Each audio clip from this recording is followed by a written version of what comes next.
São 3 pessoas que nascem no final do século XIX, que vão se engajar na educação por volta dos 20 anos de idade. Cada uma delas vai ter mais ou menos 20 anos quando entra na educação. O sistema educacional está praticamente formado, mas não está constituído de fato. Então, eles vão estar nesse movimento de transição, de constituição desse Estado, de constituição desse Ministério de Educação. Lourenço Filho, por exemplo, vai ficar no Ministério da Educação e Saúde por uma longa duração, por vários anos, atuando. O Fernando de Azevedo e o Anísio vão ter atuações mais pontuais, mas eles também vão ser reformadores estaduais. Então, eles vão estar no âmago da consolidação do sistema escolar brasileiro. Anísio Spínola Teixeira nasceu na cidade de Caetité, Bahia, em 12 de julho de 1900. Filho de Deocleciano Pires Teixeira e Ana Spínola Teixeira. Estudou até a conclusão do secundário em escolas jesuítas. Cogitou entrar para a Companhia de Jesus, mas o pai, o queria político, mandou estudar no Rio de Janeiro. O que eu sei é que ele foi sempre um menino muito estudioso, brilhante, se destacou desde a infância, né? Desde pequenininho. Né? Então a família falava nisso com as pessoas que me contam. E hoje, inclusive, mais pessoas me contam sobre isso. Né? Agora, um menino, de certa forma, tímido. Interessante isso, porque meu pai, ele era recatado, reservado, o que ele herdou da educação jesuítica que ele teve, né? Ele foi educado por jesuítas a vida inteira, não só em Caetité, onde ele nasceu, e de onde ele sai aos 14 anos para estudar também em colégios jesuítas de Salvador, né? E ele guarda muito isso, essa coisa da simplicidade, do ascetismo, quer dizer, para ele nada, nenhum luxo, nenhuma exuberância, nenhuma vaidade, né? Então, ao longo da infância e da adolescência, esses traços foram sendo marcados, e ele, adulto, mantém isso. Anísio ingressou na Faculdade de Direito da Universidade do Rio de Janeiro, diplomando-se em 1922. Góes Calmon assume o governo do estado da Bahia. Conhecendo o jovem bacharel, convida-o para administrar a diretoria de instrução pública. Em 1925, Anísio Teixeira viaja à Europa e observa os sistemas escolares de vários países, como a Espanha, a Itália, Bélgica e França. Em 1927, vai aos Estados Unidos e, em 1928, faz um curso de pós-graduação na Universidade de Colômbia. É Anísio Teixeira que traduzirá e sistematizará para o público brasileiro as ideias do filósofo e pedagogo norte-americano John Dewey. Em 1931, muda-se para o Rio de Janeiro e assume a diretoria de instrução pública do Distrito Federal. Manuel Bergson Lourenço Filho nasceu em Porto Ferreira, interior de São Paulo, em 10 de março de 1897, filho do comerciante português Manuel Lourenço Filho e da sueca Ida Cristina Bergström. Diplomou-se na Escola Normal Secundária de Pirassununga, em 1917.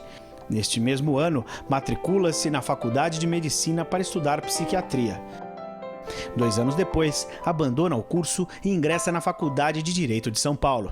Em 1921, é nomeado professor da cadeira de Psicologia e Pedagogia da Escola Normal de Piracicaba. Na década de 20, surgem as grandes reformas educacionais nos estados, precedidas pela Reforma Sampaio Dória, realizada em São Paulo. Em 1922, o dirigente do Ceará, Justiniano de Serpa, pede auxílio ao governo do estado de São Paulo. Foi convidado Lourenço Filho, professor de 25 anos, para a função. Em 1924, foi fundada a Associação Brasileira de Educação. A ABE tornou-se um foco de divulgação das novas ideias e passou a promover conferências nacionais, grande foco de debates e discussões. Entre 1924 e 1932, nascem seus 2 filhos, Rui e Márcio. Forma-se em Direito, reorganiza a Diretoria Geral de Instrução Pública de São Paulo e é convidado por Anísio Teixeira para organizar e dirigir o Instituto de Educação do Distrito Federal. Fernando de Azevedo nasceu em 2 de abril de 1894, em São Gonçalo do Sapucaí, Minas Gerais.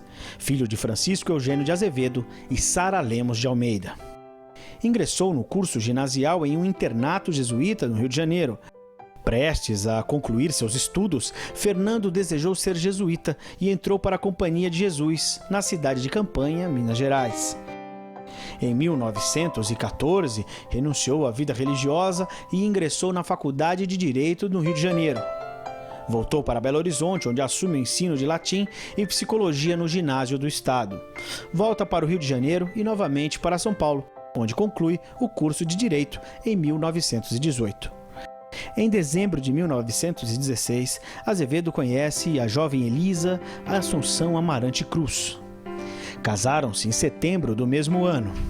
Tiveram 4 filhos, Lívia, Lôlia, Fábio e Clélia. Entre 1917 e 1926, atua paralelamente como professor e jornalista nos jornais Correio Paulistano e O Estado de São Paulo.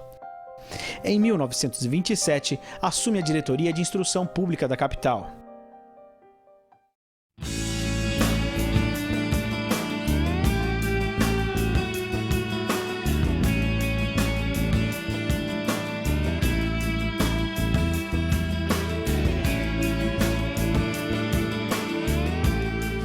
O problema da instrução pública se coloca de uma maneira mais contundente, não que eles não venham se preocupando com isso antes, ou como professores, enfim. Mas ele vai se colocar como um problema mais contundente nos anos 20. É aí que eles, no cargo de reformadores, vão ter que lidar com o problema real de que é distribuir ou de organizar esse sistema educacional num determinado estado ou no Distrito Federal. Então, nesse momento, eles estão se constituindo, é aí que eles vão, no meu entender, que eles vão enfrentar de frente a questão e vão começar a perceber quais poderiam ser as soluções para aqueles problemas. Então, eles estão se deparando com essa questão que é como formar professores para a instrução pública e como ampliar o acesso à escola pública. E qual é o lugar da escola pública na constituição desse cidadão para o Estado. Toda a discussão em torno de se a escola deve ser integral, se a escola deve tratar dos conteúdos escolares na sua maior dimensão, o que significa a escola, e justamente a discussão da escola nova vai aparecer no âmago dessa década de 20, é o que se espera da escola na construção do Estado brasileiro. Qual é o lugar dessa escola? E não é uma escola pontual, mas é a escola de massa, ou seja, a escola para toda a população brasileira. Em 1932, Anísio Teixeira, Lourenço Filho e Fernando de Azevedo são signatários do famoso Manifesto dos Pioneiros da Escola Nova.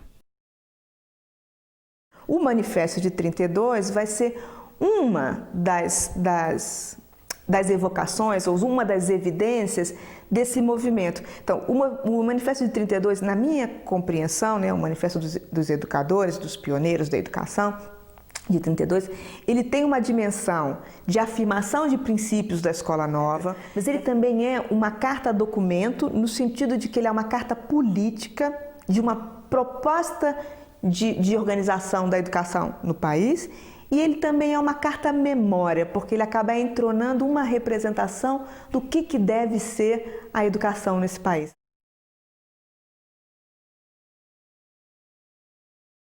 A proposta de uma educação que seja laica, que seja obrigatória, que seja gratuita, que seja dever do Estado. Uma educação que seja nacional, de cunho nacional, de caráter nacional. Então, que seja uma educação que você possa ter no Rio Grande do Sul ou no Rio Grande do Norte, a mesma educação. Então, são esses princípios e os princípios de uma escola democrática, ainda que a noção de escola democrática possa variar de um para o outro e possa até ser polêmico no caso do Lourenço Filho, mas eu acho que é uma questão pontual. De qualquer forma, a noção de uma escola democrática vai estar no cerne das preocupações dos 3 educadores. A escola nova no Brasil ela tem 3 dimensões. Eu, pelo menos, acredito nisso, Uma dimensão pedagógica, uma dimensão política e uma dimensão de finalidades, Uma dimensão filosófica, se a gente quiser chamar assim. Então, na questão do pedagógico, a escola nova é a compreensão, ou seja, ela surge como uma recusa do que vai ser chamado genericamente de escola tradicional, em que a criança fica imóvel, em que o professor é o centro da atividade, em que o ensino é um ensino verbalista, em que a criança deve memorizar o conteúdo aprendido, ou seja, ela aprende pela memorização, e em que o professor assume essa posição central de ser o grande expositor, né? Ele tem o conhecimento e ele vai passar o conhecimento para a criança. Então, em contraposição a esse grande conjunto de ideias, surge um outro grande conjunto de ideias que a gente pode chamar de escola nova. Então, a escola nova é aquela em que vai olhar para o educando como aquele que vai construir o seu saber a partir da sua própria experiência. Aí você tem várias matrizes, né? Você tem uma matriz deweyana, você tem uma matriz Keschenstein, você tem vários tipos de matrizes, mas se a gente puser tudo isso num caldeirão, a ideia mais ou menos geral, bem grosso modo, é que ela vai prever a atividade da criança, ou seja, a escola nova muitas vezes se confunde com uma ideia de escola ativa. Então, não só de ensino ativo, mas de escola ativa. Então, a criança está no centro da aprendizagem, a criança vai experimentar, a criança vai produzir o conhecimento, o professor é aquele que é o mediador, aquele que ajuda a criança a fazer, mas é aquele que mobiliza, mas ele sai da cena, né? E fazer é muito mais do que ouvir. Então, você passa de uma escola do ouvir para uma escola do ver e fazer. Então, essa é, em grosso modo, a diferença que a gente poderia dizer. Então, essa proposta de escola nova, você vê que ela é uma coisa assim, extremamente lata, abrangente e que a gente poderia dizer que é um ideal que até hoje está presente na educação nacional, né? Que é a criança poder, a partir da sua própria experiência, construir o seu conhecimento. No Brasil, foi o único país do mundo em que a escola nova assumiu o lugar do Estado. O que eu quero dizer com isso? Em todos os lugares do mundo em que a escola nova foi mencionada ou foi intentada, ela sempre foi pensada como uma experiência pontual. Então, você tinha uma escola que dizia que fazia a escola nova. Você tinha uma escola geralmente particular, né, criada por um educador Y, né, que a gente vai ter vários nomes que aparecem aí, enfim, e que vai defendendo esses princípios da atividade, da criança no centro do conhecimento e tal, vai propor uma escola nova. Então, uma experiência pontual. No Brasil, ao contrário, esses educadores que a gente vinha mencionando, Fernando de Azevedo, Lourenço Filho, Anísio Teixeira, eles vão, de maneiras diferentes, se apropriar desse ideário da escola nova e vão, nas suas reformas do aparelho do Estado, ou seja, nas suas reformas educacionais feitas a partir do aparelho do Estado, vão propor a extensão da escola nova a toda a população em idade escolar. Então, ela é uma iniciativa do Estado. Então, ela tem uma dimensão aí política fortíssima. Então, não é só uma dimensão pedagógica, dos princípios pedagógicos que estão envolvidos, mas aí ela assume o lugar do que a gente vai fazer com o sistema educacional. Então, nisso, ela passa a ser também uma carta de princípios, né? Então, o Manifesto dos Educadores pela Escola Nova é representativo disso, de uma grande carta de princípios desse movimento, mas ela também surge como alguma coisa que galvaniza a ação política. Então, eu percebo que esse termo escola nova ele passa a ser usado de uma maneira mais frequente a partir de 1927 no Brasil. Quem que vai usá-lo? Particularmente o Fernando de Azevedo no Rio de Janeiro e Francisco Campos em Minas Gerais, em Belo Horizonte, né? E da onde que eles estão partindo? Eles têm concepções, inclusive é interessante porque a Escola Nova Mineira ela é muito mais católica do que a Escola Nova Carioca. Então elas têm dimensões diferentes, elas aparecem de maneira diferente, mas elas aparecem com aquela noção de frente política que a gente vai ver muito bem discutida pelo Edgar Dedeca, por exemplo, quando ele fala da Revolução de 30, que é esse momento dos anos 20, que você constrói frentes, né? Então, a Escola Nova aparece como uma grande frente, que é a frente de uma certa unidade, então, nacional e de uma certa unidade da escola. Isso não quer dizer, então, que eu estou negando os princípios pedagógicos, não estou dizendo, mas estou dizendo que a ele se associa uma dimensão política que é justamente impor um novo modelo de escolarização ou uma nova forma de escolarização ao sistema de educação pública.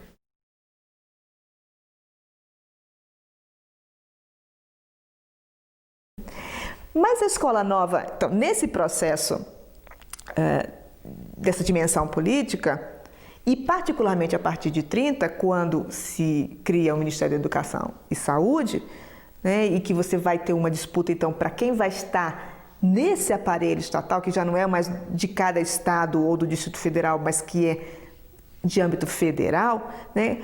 Aí você vai ter uma outra dimensão dessa disputa que vai ficar mais evidente, porque até aquele momento ela não estava evidente, que era justamente porque ela tinha essa noção de frente, né? Constituía essa grande frente dos educadores, que é para que nós vamos fazer essa escola nova? Quais são as finalidades dessa escola nova? Então, os educadores liberais, como o Anísio Teixeira, vão dizer: nós estamos fazendo uma escola nova para preparar o homem para a permanente mudança. O mundo muda e nós vamos mudar com ele. E o homem precisa, pela sua própria experiência, aprender a mudar com o mundo. Mas mudar constantemente nem sempre é um valor para alguns grupos. Por exemplo, alguns educadores católicos começaram a perceber que nessa finalidade, né, e particularmente o Anísio Teixeira vai ser um ponto mesmo de discórdia entre esses educadores, então, que essa finalidade da mudança constante, ela pode levar ao apagamento de algumas referências prévias. Por exemplo, quem que está na base dessa educação?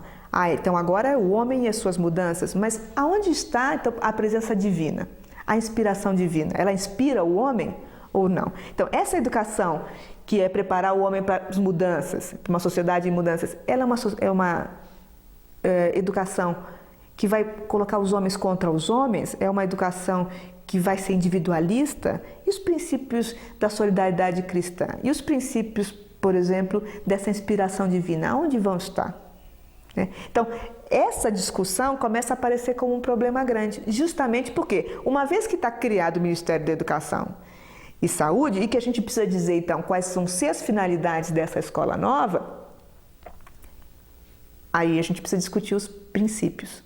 E esses princípios nem sempre são idênticos. Então, a gente vai ver, por exemplo, que a gente vai ter um conjunto de manuais, como o Manual de Pedagogia, do Everardo Bacoiser, que é um grande educador católico e que se apropria do conjunto das ideias da escola nova, dissemina isso no seu manual, mas associa isso a alguns primados da educação católica.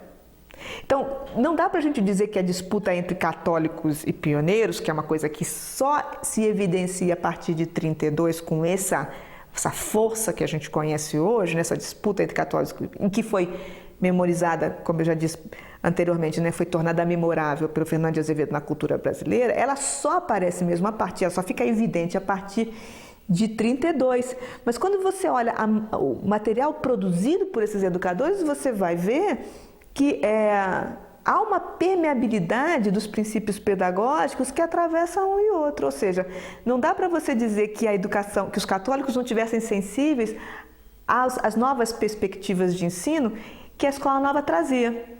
Mas o que eles não queriam é que aquilo subvertesse um conjunto de valores que eles tinham anteriormente, né? Ou que eles achavam que eram importantes. A mesma coisa vai acontecer com os liberais. Eles vão dizer, não, mas a escola nova, porque ela vem do Estado e porque ela deve ser porque ela está sendo colocada no Estado. Veja a situação específica do Brasil, ela sai do Estado, então, porque ela é de caráter estatal e esse estatal está separado da igreja, então ela tem que ser laica e ela tem que ser obrigatória, tem que ser laica e é dever do Estado e direito do cidadão.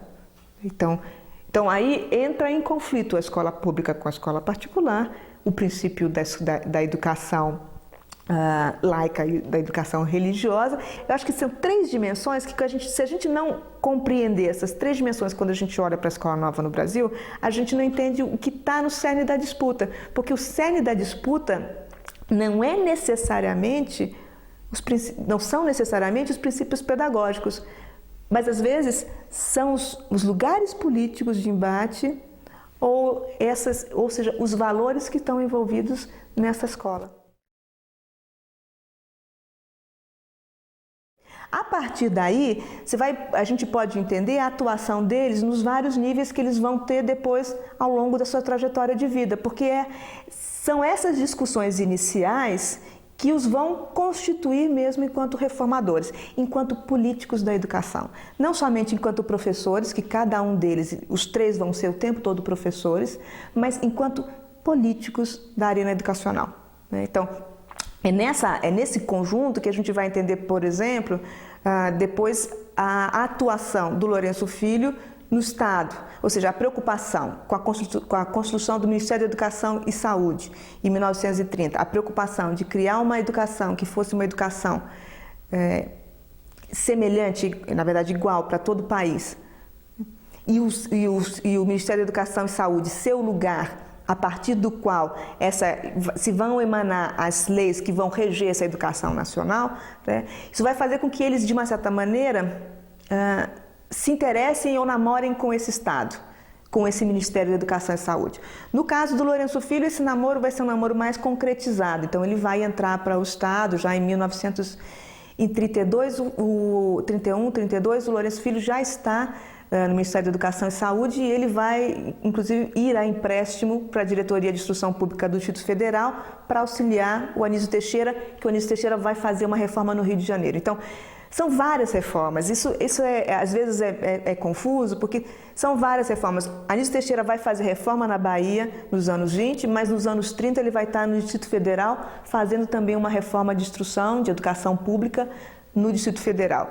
Fernando de Azevedo vai estar no Rio de Janeiro de final de 26 até 1930, fazendo uma reforma no Distrito Federal, na instrução pública do Distrito Federal, e vai estar em São Paulo em 1933, fazendo uma reforma da instrução pública em São Paulo. Lourenço Filho vai estar no Ceará em 20, fazendo a reforma do Ceará, mas vai estar em 30 participando, fazendo uma reforma em São Paulo da instrução pública, sendo reformador de São Paulo, em 31 assumindo um posto no Ministério da Educação e Saúde e em 31 mesmo também auxiliando a reforma do Anísio Teixeira. Ou seja, você vê que eles estão se trançando, estão se encontrando o tempo todo, né? Aonde um começa, o outro continua. Estavam num primeiro grau de satisfação, de memória, de importância para ele, a reforma da educação no Distrito Federal, no antigo Distrito Federal, que foi feita no governo Washington Luiz, que ele mencionava há pouco. Talvez todo um quadro de política conservador que não o agradasse muito, mas apesar disso, com um reconhecimento muito grande pela cobertura que foi dada já pelo governo federal, que estava sediado lá, já pelo governo do Distrito Federal, que era o Antônio Prado Júnior, no sentido de compreenderem o que foi, várias vezes, quase uma batalha campal. E foi uma batalha durante os 4 anos de mandato, já do presidente da República, já do prefeito do Distrito Federal. Na época, me parece, indicado, não é, pelo presidente. Esse foi um momento de que, não sei se a palavra ele se orgulhava, mas de que ele retinha no mais alto grau de memória como um momento de batalha, quando estava mais moço, e de batalha vencida graças à compreensão de uma estrutura que no fundo era final, mas da República Velha ainda, e o apoio dado por gente das mais diferentes áreas aí de todo o Brasil. Um detalhe disso, ou uma materialização disso, eram grandes amigos que ele fizera nesta época. O Venâncio Filho, Francisco Venâncio Filho, hoje tem um filho na academia, ou a poetisa, então, jornalista Cecília Meirelles, que entraram através do jornal ou da luta no âmbito da educação ou na luta política mesmo, em termos do movimento pela Escola Nova, depois se desdobrando, Manifesto de 32, etc., entraram numa grande composição em apoio a essa reforma.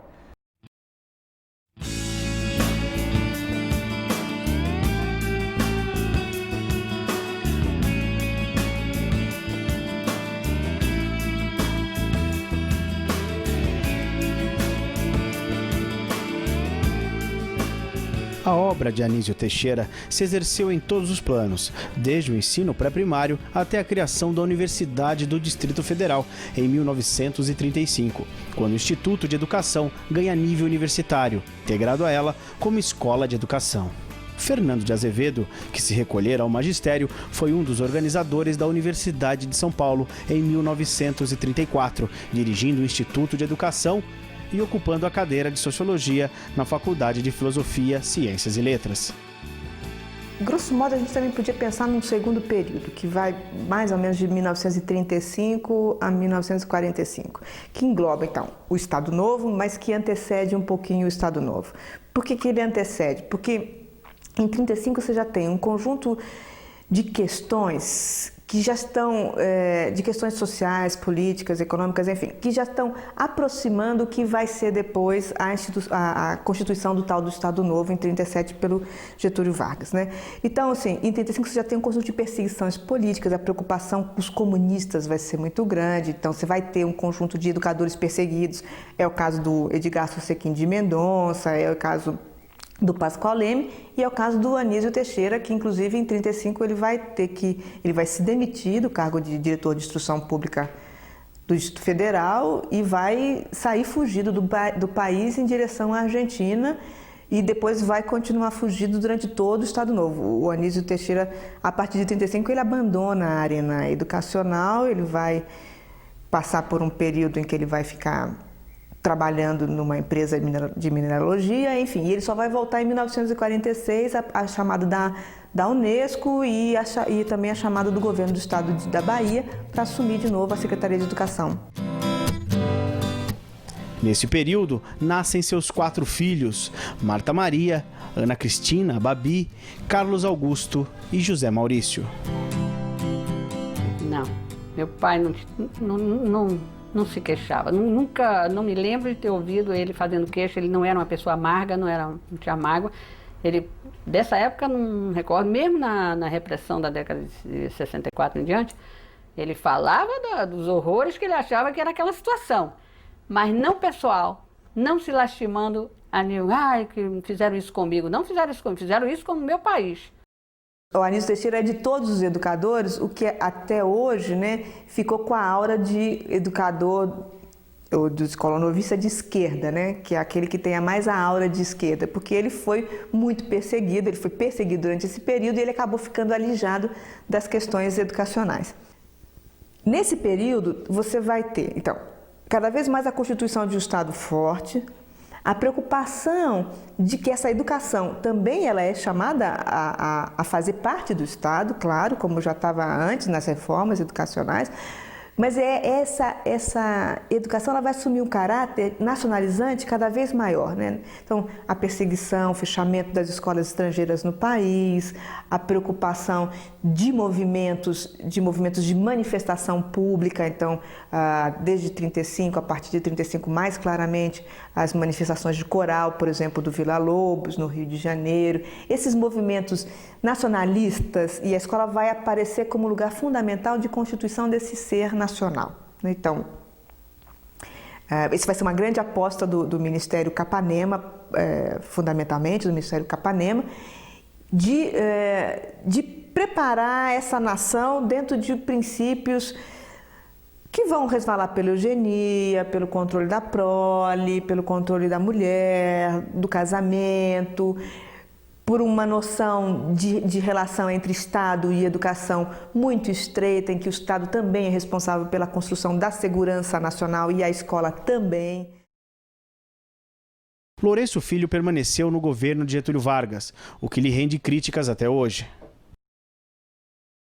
Nesse campo, um dos episódios mais marcantes é a presença do Lourenço Filho no Estado, no Ministério da Educação e Saúde, e a famosa conferência que ele faz sobre educação e segurança nacional, que está publicado no livro Tendências da Educação Brasileira, e que foi uma conferência que ele pronuncia em 1939 para os militares, em 1939, e na qual ele vai chamar a atenção da importância da educação, da escola, como aquela que pode assegurar a segurança nacional e das Forças Armadas, enquanto também aquela instituição que pode assegurar a segurança nacional. E nisso ele estabelece uma espécie de casamento entre as duas instituições, a escola e as Forças Armadas, num momento particularmente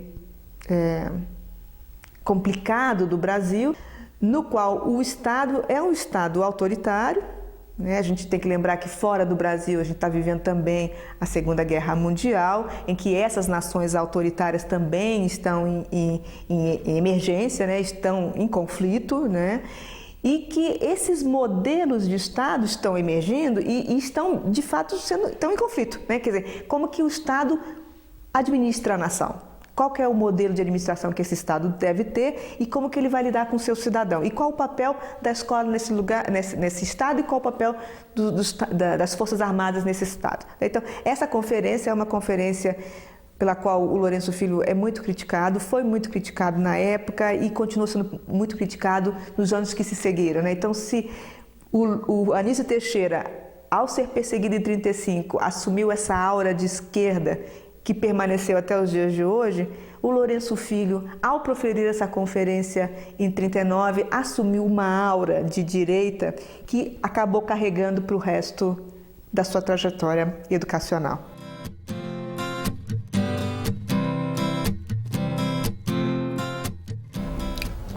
O meu pai tinha um grande respeito, talvez, pelo Getúlio e mais talvez pelo que representava o movimento que deu à educação uma participação diferente, né? Creio eu. E talvez uma orientação de que ele participava, ou de que ele achava que era a melhor, que era uma mudança do tempo anterior a 30. Ele era entusiasmado com o movimento, né, pela educação, que foi o que o trouxe de São Paulo para o Rio, e aqui ele encontrou como participar, né, no Instituto de Educação como diretor de um centro importante de formação de professores, né, do Distrito Federal. Não vamos esquecer que naquele tempo aqui era a capital da República. E eu me lembro dele, alguma vez eu teria, mais tarde, né, perguntado, mas então, quer dizer que o senhor serviu Getúlio, foi funcionário? Ele disse, não, eu era funcionário, ou eu aceitava ser funcionário, ou não tinha que recusar a direção do Instituto, né? Mas meu pai ainda ficou no Instituto de Educação quando o doutor Anísio saiu. Porque, ao contrário do meu pai, que não se metia em política, no sentido de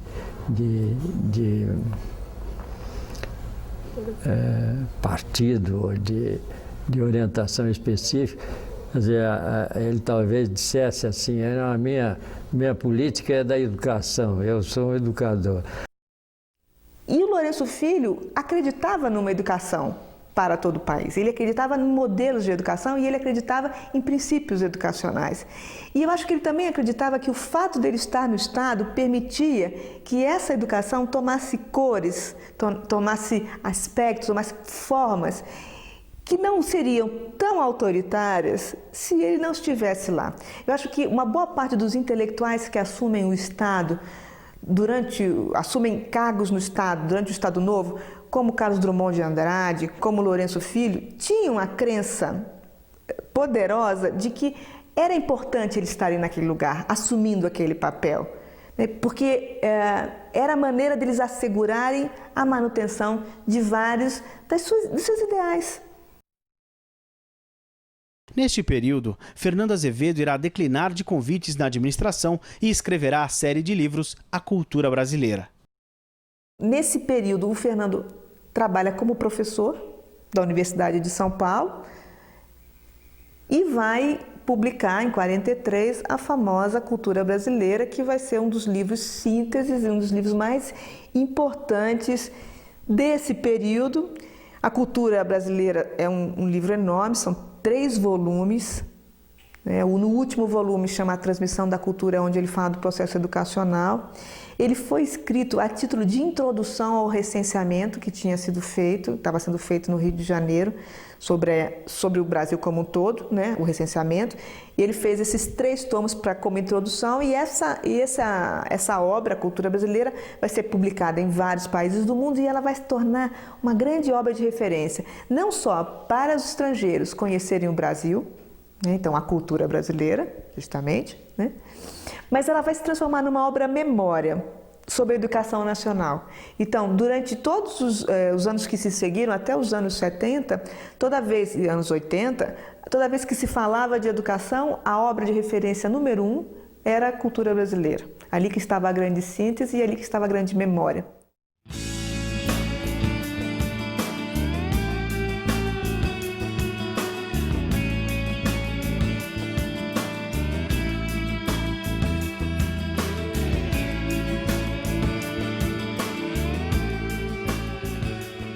Em 1946, Anísio Teixeira assume o cargo de conselheiro da Unesco.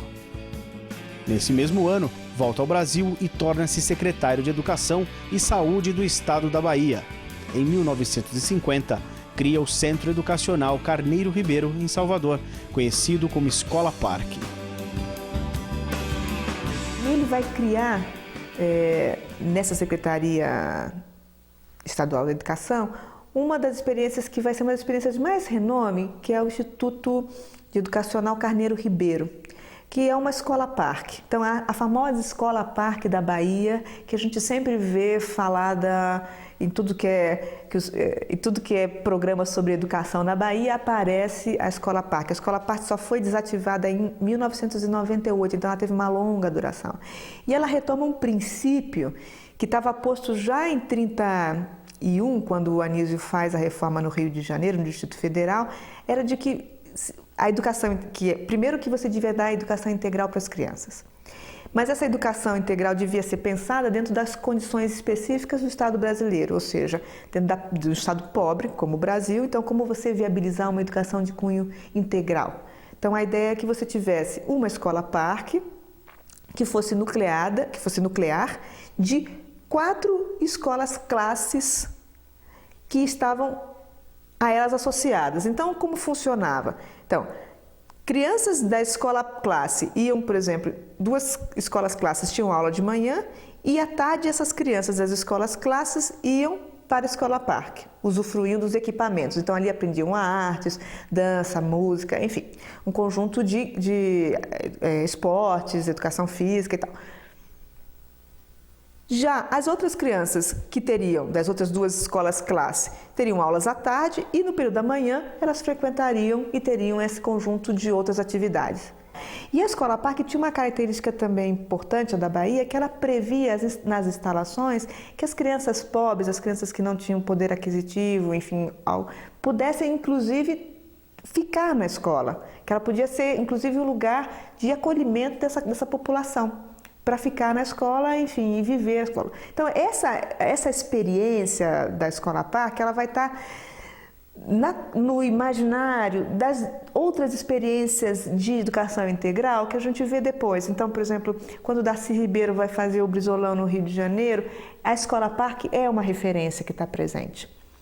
Quando, aqui vai fazer o CEL, é o Brizolão que está presente, mas o Brizolão traz a noção da escola-parque. Então, essa preocupação com a educação integral, ela está enunciada desde os anos 20, os anos 30, mas ela parece que se consubstancia nessa experiência do Carneiro Ribeiro. Então, vai ser uma experiência visitada, vai vir gente de tudo que é lugar do mundo, a Unesco vai patrocinar, vai divulgar, enfim, é uma experiência reconhecida mundialmente como uma experiência eficaz, uma experiência importante e, enfim, uma experiência que deu frutos.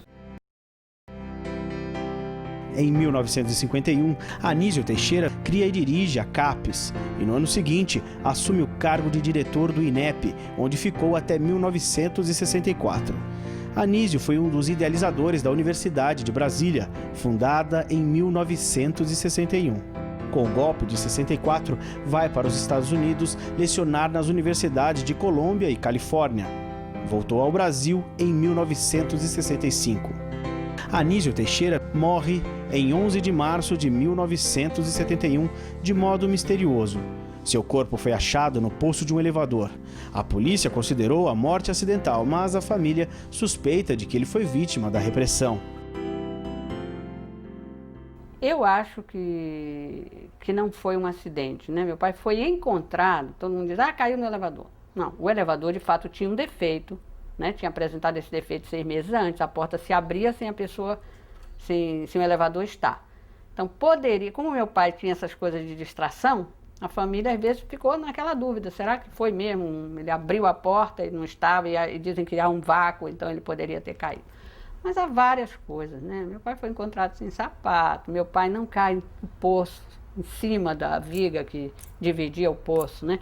Ele é encontrado embaixo dessa viga. A autópsia diz que ele morreu da pancada. Se ele morreu da pancada e naquele momento da queda, ele não poderia ter passado para baixo. Para passar para baixo, ele não conseguiria passar por um vão de 20 centímetros o corpo. Ele é encontrado 3 dias depois, em posição fetal.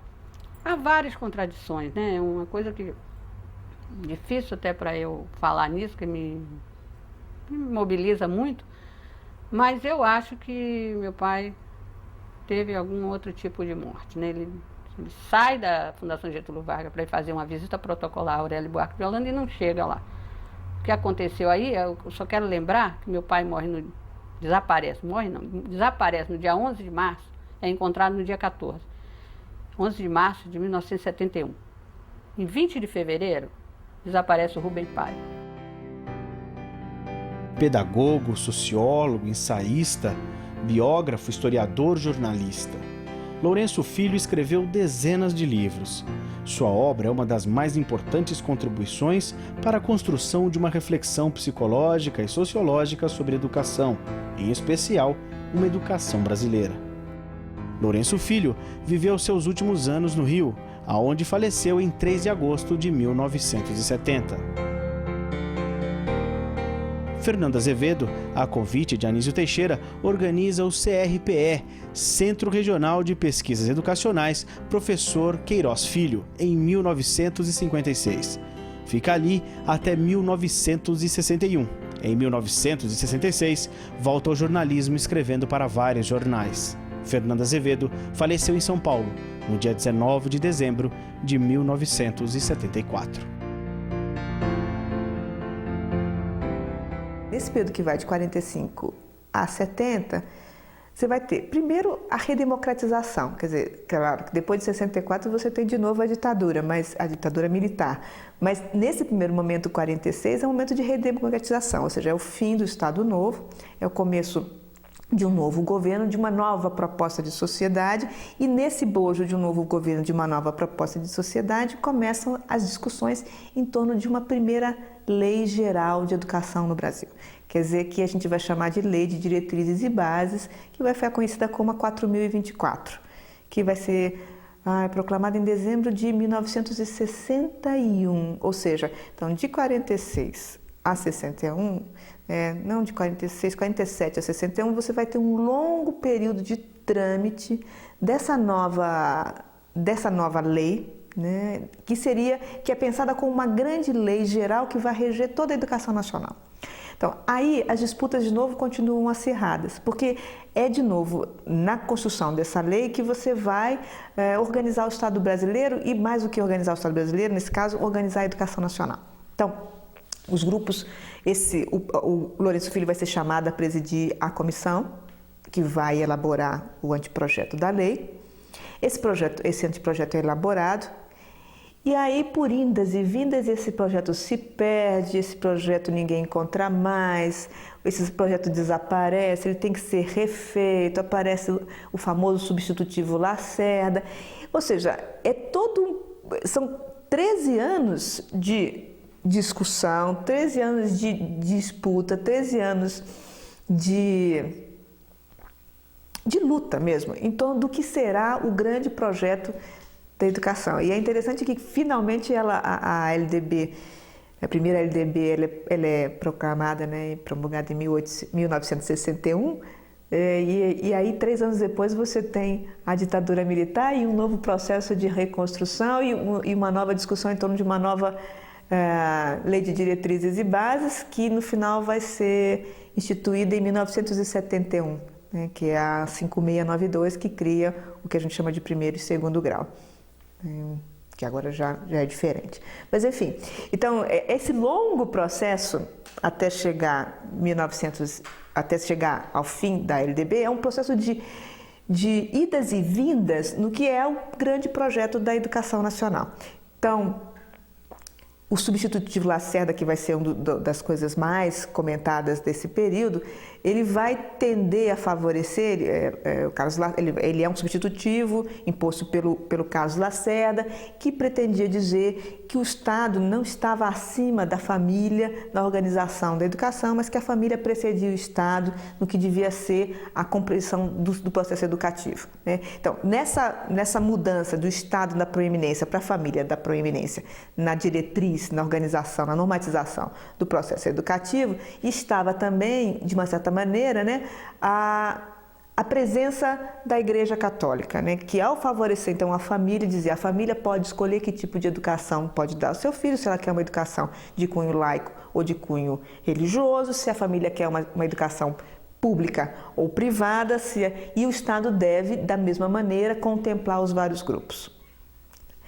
Essa disputa, né, vai mobilizar muitos educadores ao longo do processo, né? Em 1959 a gente vai ter um segundo grande manifesto, que vai chamar mais uma vez Convocados, também elaborado pelo Fernando de Azevedo, e que vai reiterar os princípios que estavam postos no manifesto de 32, no sentido de uma educação laica, de uma educação única, do dever do Estado, de uma educação obrigatória e gratuita. Bom, em 61 ele é promulgado, mas logo 3 anos depois a gente começa ao golpe de Estado de 64, né? E essa educação de novo vai ser repensada na construção da outra lei de diretrizes, que vai ser de 71, né? Em que você vai ter, aí sim, a divisão entre primeiro e segundo grau e, pela primeira vez no Brasil, a extensão à educação obrigatória para 8 anos. Então, são várias as características dessas duas LDBs, acho que não é a questão da gente ficar enfatizando, né? Só a presença, então, desses educadores nesse momento da educação nacional. Se a gente pensa esses 3 grandes educadores, né, Lourenço Filho, Anísio Teixeira e Fernando de Azevedo, durante esse longo período dos anos 20 aos anos 70, acho que o que mais se evidencia como diferença entre os 3, pelo menos uma das maneiras de perceber isso, é as vertentes de pensamento que fazem com que eles cheguem aos ideais da Escola Nova. Então, Fernando de Azevedo vai chegar à Escola Nova por uma matriz que é a matriz mais durkheimiana, uma matriz mais de caráter sociológico, uma preocupação mais com a sociedade. Fernando de Azevedo, inclusive, algumas pessoas podem achar polêmico ou mesmo engraçado, mas ele se afirma como um socialista. Então, essa é a ideia dessa preocupação com a sociedade. Tanto que a escola nova do Fernando de Azevedo é uma escola nova que se preocupa com... É a escola do trabalho, é a escola única, né? É a escola que ela está muito ligada também ao Wittgenstein, à ideia de uma escola do trabalho. Então, é a escola para você produzir, né? A escola que você vai tornar o cidadão um homem eficiente, né? Um cidadão produtivo para uma sociedade produtiva. O Lourenço Filho já tem um olhar para essa escola nova que é mais pelo primado da psicologia. Isso é bem explicável. Isso vale um parêntese. Os 3 fizeram direito. Os 3 fizeram a faculdade de direito e os 3 se formaram em direito. Mas o Lourenço Filho foi o único que começou uma faculdade de medicina. Então, primeiro ele tem essa influência da medicina, ele só fez 2 anos, mas ele tem essa influência da medicina.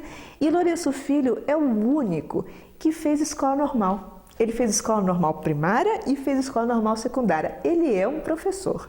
Ele foi formado professor e ele foi professor de psicologia e pedagogia. Então, toda a formação do Lourenço Filho é a partir da psicologia. Então, ele vai olhar para a escola nova, e acho que de todos é o que tem essa função técnica mais arraigada, mais presente, o que inclusive explica o fato de ele ficar o tempo todo no Estado, né? Ou pelo menos uma boa parcela da sua trajetória no Estado, é porque ele tem esse caráter técnico muito afirmado. Então, a preocupação dele é com a psicologia e com os ganhos que a psicologia, os conhecimentos que a psicologia adquiriu e formou sobre a criança. E como que isso influencia na construção das práticas pedagógicas. Então, é esse olhar de dentro da escola, que é o olhar mais característico do Lourenço Filho. Ele está sempre dentro da escola. Ele está na administração, mas ele está dentro da escola. O Fernando de Azevedo está muito mais na administração do que dentro da escola. O Lourenço Filho não. O Lourenço Filho está dentro da escola. E o Anísio Teixeira é aquele que vai olhar para todas essas questões da escola nova a partir de um primado mais filosófico. Então, é interessante que o Fernando de Azevedo introduz na Escola Normal no Rio de Janeiro, em 28, a disciplina Sociologia da Educação. O Lourenço Filho vai ser professor de Psicologia e Pedagogia na Escola Normal de São Paulo e depois no Rio de Janeiro.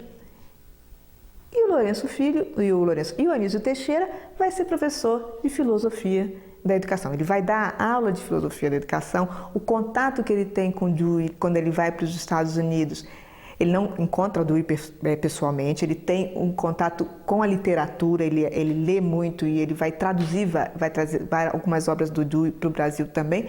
Então é ligado com esse olhar mais filosófico. Por isso que a coisa de formar o indivíduo para uma sociedade em constante mudança, do Kilpatrick, por exemplo, vai estar sempre presente na fala do Anísio, porque aí a preocupação é quais os fins dessa educação. Então, quando o Anísio abandona a noção de uma escola nova e diz muito mais do que uma escola nova, o que a gente deve pensar é numa escola progressiva, o que ele está dizendo é, exatamente dentro desse primado do Kilpatrick, é que uma escola não deve parar e voltar-se para trás, mas ela se volta sempre para o futuro, porque a criança vai ser o futuro.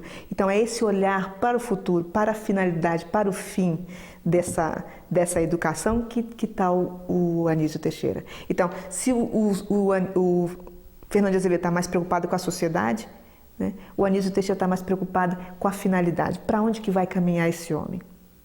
E é isso que mostra a maneira diferenciada como cada um deles se apropria desse ideal. E isso também explica a maneira como cada um deles vai atuar quando assume os cargos de direção, quando assume os cargos como reformadores ou professores, etc. Porque eles olham para essa educação por maneiras diferentes, eles têm perspectivas diferentes de encarar essa mesma questão que é a questão educacional. Isso para mim, ajuda a entender as diferentes abordagens, as diferentes aproximações e mesmo as diferentes realizações de cada um deles nas suas atuações políticas. São homens que atuaram enquanto homens, que defenderam ideais, que acreditaram na construção de uma educação pública, de uma educação democrática, de uma escola de qualidade, que atuaram na esfera pública em prol desses ideais e que erraram como todos os homens erraram e acertaram como todos os homens acertaram, mas que estiveram o tempo todo presos a um ideal, né? Acreditando no ideal,